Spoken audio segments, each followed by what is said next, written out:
ನಮಸ್ತೆ ಸ್ನೇಹಿತರೆ, ಇದು ಶ್ರೀಮಠದ ಜಾತ್ರೆಯ ಕಂಟಿನ್ಯೂ ಬ್ಲಾಗ್ ಆಗಿರ್ತೈತೆ. ನಾವು ಕೃಷಿ ಮತ್ತು ಕೈಗಾರಿಕಾ ವಸ್ತು ಪ್ರದರ್ಶನದ ಸಂಪೂರ್ಣ ಚಿತ್ರಣವನ್ನು ಇದರಲ್ಲಿ ನೋಡೋಣ. ಪ್ರಾರ್ಥನೆ ಮುಗಿಸಿ ನಾವೆಲ್ಲರೂ ಎಕ್ಸಿಬಿಷನ್ ಹಾಲ್ ಒಳಗಡೆ ಎಂಟ್ರಿ ಕೊಟ್ವಿ. ಒಬ್ಬೊಬ್ಬರಿಗೆ 10 ರೂಪಾಯಿ ಟಿಕೆಟ್ ಮಾಡಿದರು. ಜಾತ್ರೆಯ ಪ್ರಯುಕ್ತ ಸಿದ್ಧಗಂಗಾ ಮಠ ಎಕ್ಸಿಬಿಷನ್ ಹಾಲು ದೀಪಗಳಿಂದ ಅಲಂಕೃತಗೊಂಡಿತ್ತು. ನಡೆದಾಡುವ ದೇವರು, ತ್ರಿವಿಧ ದಾಸೋಹಿ ಅಂತಲೇ ಪ್ರಸಿದ್ಧಿ ಪಡೆದಿರುವ ಶ್ರೀ ಶ್ರೀ ಶ್ರೀ ಶಿವಕುಮಾರ ಸ್ವಾಮೀಜಿ ನಡೆದಾಡಿದ ಪುಣ್ಯಭೂಮಿ ಇದೀಗ ಅಕ್ಷರಶಃ ಭೂಲೋಕ ಸ್ವರ್ಗದಂತೆ ಬದಲಾಗಿತ್ತು.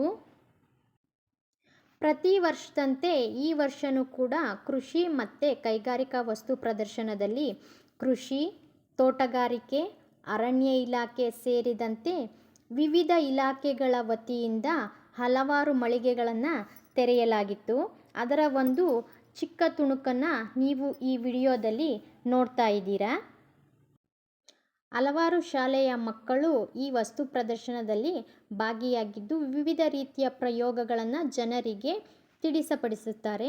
ಈ ವಸ್ತು ಪ್ರದರ್ಶನಕ್ಕೆ ಎಲೆಕ್ಟ್ರಾನಿಕ್ ಸ್ಕೂಟರ್ ಮತ್ತು ಸ್ಕೂಟರ್ಗಳ ಬಗ್ಗೆ ಮಾಹಿತಿಯನ್ನು ಜನರು ಪಡೆಯುತ್ತಿದ್ದರು. ಇದೇ ರೀತಿಯ ಅನೇಕ ಮಳಿಗೆಗಳನ್ನು ನಾವು ಇಲ್ಲಿ ಕಾಣಬಹುದಾಗಿದೆ. ಹಾಗೆ ಮುಂದೆ ಹೋಗ್ತಿದ್ದಂಗೆ ನಮ್ಮ ಮಕ್ಕಳೇನಂತಂದರು, ಗೇಮ್ಸ್ ಆಡಬೇಕು ಅಂತ ಅಂದರು. ಹಾಗೆ ಟ್ರೈನ್ ಗೇಮನ್ನು ಆಡಿಸ್ಕೊಂಡು ನಮ್ಮ ಮಕ್ಕಳಿಗೆ ಹಂಗೆ ಈಚೆಗಡೆ ಬರ್ತಿದ್ದಂಗೆ ಅಲ್ಲಿ ರಂಗಮಂದಿರದಲ್ಲಿ ಮಕ್ಕಳ ಒಂದು ನೃತ್ಯ ನಡೀತಾ ಇತ್ತು. ಆ ನೃತ್ಯನ ನೋಡಿಕೊಂಡು 2 ನಿಮಿಷ ರಿಲ್ಯಾಕ್ಸ್ ಆಗಿ ಹಂಗೆ ಮುಂದೆ ಬಂದಾಗ ಮಕ್ಕಳು ಹೊಟ್ಟೆ ಹಸಿತಿದೆ ಏನಾದರೂ ತಿನ್ನೋಣ ಅಂದರು. ಅಲ್ಲಿ ರುಚಿಕರವಾದಂಥ ಮಸಾಲೆ ದೋಸೆನ ತಿಂದ್ವಿ. ರುಚಿ ಮಾತ್ರ ತುಂಬಾ ಚೆನ್ನಾಗಿತ್ತು. ಅದನ್ನು ಮುಗಿಸ್ಕೊಂಡು ಹಾಗೆ ತೋಟಗಾರಿಕೆ ಇಲಾಖೆ ಒಳಗಡೆ ನಾವು ಹಂಗೆ ಎಂಟ್ರಿನ ಕೊಟ್ವಿ. ತೋಟಗಾರಿಕೆ ಇಲಾಖೆ ಎಂಟ್ರಿ ತುಂಬಾ ಚೆನ್ನಾಗಿತ್ತು, ಎಲ್ಲರಿಗೂ ಇಷ್ಟಪಡೋ ರೀತಿ ಇತ್ತು. ಇಲ್ಲಿ ಅನೇಕ ರೀತಿಯ ರಾಗಿ, ಭತ್ತ, ಜೋಳ, ಕಡಲೆ ಸೂರ್ಯಕಾಂತಿ ಗಿಡ, ನಮ್ಮ ಮಕ್ಕಳುಗಳಿಗೆ ಈ ಗಿಡಗಳೆಲ್ಲ ಹೇಗೆ ಬೆಳೀತಾರೆ, ಇವು ಯಾವ ರೀತಿಯಾಗಿ ಇರುತ್ತೆ, ಈ ಭತ್ತದ ಗಿಡಕ್ಕೆ ಎಷ್ಟು ಹೆಚ್ಚಿನದಾಗಿ ನೀರು ಕಟ್ಟಬೇಕು, ರಾಗಿ ಗಿಡಕ್ಕೆ ಕಡಿಮೆ ನೀರನ್ನ ಇದ್ದರೆ ಸಾಕಾಗುತ್ತೆ ಅನ್ನೋದರ ಒಂದು ಏನು ಕಾನ್ಸೆಪ್ಟ್ ಕೂಡ ಇರೋದಿಲ್ಲ. ಓಕೆ, ಇವನ್ನೆಲ್ಲ ನೋಡಿದಾಗ ಮಕ್ಕಳ ಮನಸ್ಸಲ್ಲಿ ಆ ಒಂದು ಯಾವ್ಯಾವ ಗಿಡನ ಯಾವ್ಯಾವ ರೀತಿ ಬೆಳಿಬೋದು ಅನ್ನೋ ಒಂದು ಕಾನ್ಸೆಪ್ಟ್ ಕೂಡ ಮಕ್ಕಳ ತಲೆಯಲ್ಲಿ ಉಳಿಯುತ್ತೆ. ಇದನ್ನೆಲ್ಲ ನೋಡಿ ನಮ್ಮ ಮಕ್ಕಳಂತೂ ತುಂಬಾ ಖುಷಿಪಟ್ಟರು.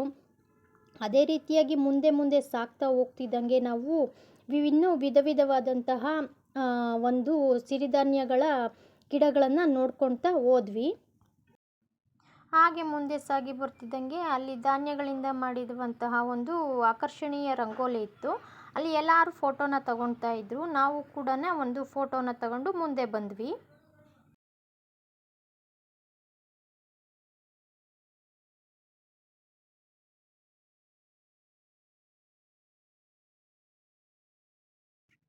ಈ ತೋಟಗಾರಿಕೆ ಇಲಾಖೆಯ ಒಳಗಡೆ ವಿವಿಧ ಬಗೆಯ ನಾನಾ ರೀತಿಯಾದಂತಹ ಹೂವಿನ ಗಿಡಗಳನ್ನು ನಾವು ಇಲ್ಲಿ ಕಂಡ್ವು. ನಾವು ಹೂವಿನ ಗಿಡಗಳನ್ನ ಎಲ್ಲ ಕಡೆನೂ ನೋಡಿರ್ತೀವಿ, ಆದರೆ ಇಷ್ಟೊಂದು ಬಗೆಯ ವೆರೈಟೀಸ್ ಆಫ್ ಫ್ಲವರ್ಸ್ನ ನಾವು ಇಲ್ಲಿ ನೋಡಿದ್ದು ಎಷ್ಟೋ ದಿನಗಳೇ ಆಗಿತ್ತು ಅಂತ ಅನಿಸುತ್ತೆ. ಮಕ್ಕಳೆಲ್ಲನೂ ತುಂಬಾ ಆನಂದದಿಂದ ಅದನ್ನು ನೋಡ್ತಾಯಿದ್ರು. ಅದ್ರ ಜೊತೆಯಲ್ಲಿ ಇಲ್ಲಿ ವಿವಿಧ ರೀತಿಯ ಹಣ್ಣಿನ ಗಿಡಗಳನ್ನು ಸಹ ಹಾಕಿದ್ರು. ನಮಗೆ ಯಾವ ಹಣ್ಣು ಏನು ಅಂತ ಕಂಡುಹಿಡಿಯೋದು ಕಷ್ಟ ಆಗಬಾರ್ದು ಅಂತ ಆ ಗಿಡದ ಮುಂದೆ ಅದರ ನೇಮನ್ನು ಸಹ ಹಾಕಿದ್ರು.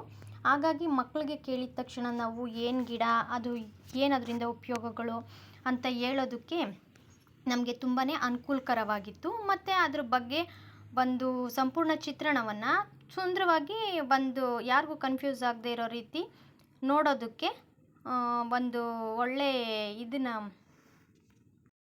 ಅಲ್ಲಲ್ಲೇ ಈ ಬೋರ್ಡ್ಗಳನ್ನು ಸಹ ಹಾಕಿದ್ರು.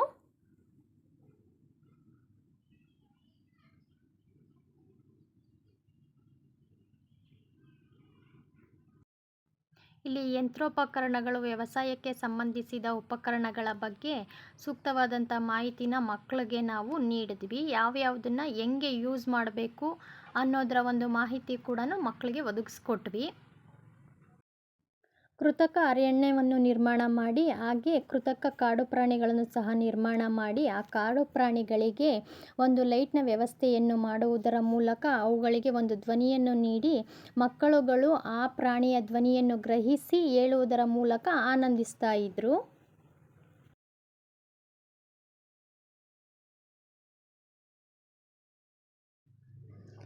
ಮೀನುಗಾರಿಕೆ ಇಲಾಖೆ ಇದರಲ್ಲಿ ವಿವಿಧ ರೀತಿಯಾದಂತಹ ಮೀನು ಮತ್ತು ಅವುಗಳನ್ನು ಸಾಗಾಣಿಕೆ ಮತ್ತು ಅವುಗಳನ್ನ ತರಬೇತಿ ಮಾಡೋದು ಹೇಗೆ ಮತ್ತು ಅವುಗಳಿಂದ ಆಗೋ ಲಾಭಗಳೇನು ಇನ್ನೂ ಹಲವಾರು ವಿಷಯಗಳ ಬಗ್ಗೆ ಈ ಪ್ರದರ್ಶನದಲ್ಲಿ ಒಳಗೊಂಡಿತ್ತು. ಇವುಗಳ ಬಗ್ಗೆ ಎಲ್ಲ ಮಾಹಿತಿಯನ್ನು ನೀಡ್ತಾ ನಾವು ಮಕ್ಕಳನ್ನ ಕರ್ಕೊಂಡು ಮುಂದೆ ಹಾಗೆ ಸಾಗುತ್ತಾ ನಾವೇನು ಮಾಡಿದ್ವಿ ಬಂದ್ವಿ. ಪಶುಪಾಲನೆ, ಪಶು ವೈದ್ಯಕೀಯ ಪ್ರದರ್ಶನ. ಇದರಲ್ಲಿ ವಿಶೇಷ ತಳಿಯ ಹಸುಗಳು ಹಾಗೂ ಮೇಕೆಗಳು, ಕುರಿಗಳು, ಟಗರುಗಳು ಮತ್ತು ಕೋಳಿಗಳು, ಮೊಲಗಳು ಇನ್ನೂ ವಿಶೇಷವಾದಂತಹ ಕೆಲವೊಂದು ಪ್ರಾಣಿ ಪಕ್ಷಿಗಳನ್ನೆಲ್ಲ ಇದರಲ್ಲಿ ಇಡಲಾಗಿತ್ತು. ಮೊಲಗಳಂತೂ ಒಂದಕ್ಕಿಂತ ಒಂದು ಕಲರ್ಫುಲ್ ಆಗಿದ್ವು, ತುಂಬಾ ಮುದ್ದಾಗಿದ್ವು. ನನ್ನ ಮಗಳು ಆ ಮೊಲಗಳನ್ನ ನೋಡಿದ ತಕ್ಷಣ ತುಂಬಾ ಸಂತೋಷ ಪಟ್ಬಿಟ್ಲು. ಅವುಗಳನ್ನ ಮುಟ್ಟಕ್ಕೆ ಹೋದರೆ ಸಾಕು ಓಡಿ ಓಡಿ ಹೋಗ್ತಾ ಇದ್ವು. ಆ ಮೊಲದ ಕಣ್ಣುಗಳಂತೂ ತುಂಬ ಆಕರ್ಷಣೀಯವಾಗಿ ಕಾಣಿಸ್ತಾ ಇದ್ವು. ವಿಡಿಯೋ ನೋಡಿದ ಎಲ್ಲರಿಗೂ ಧನ್ಯವಾದಗಳು. ಇದೇ ರೀತಿ ನಮ್ಮ ಚಾನಲನ್ನು ಫಾಲೋ ಮಾಡಿ, ಲೈಕ್ ಮಾಡಿ, ಶೇರ್ ಮಾಡಿ, ಕಮೆಂಟ್ ಮಾಡಿ. ಧನ್ಯವಾದಗಳು.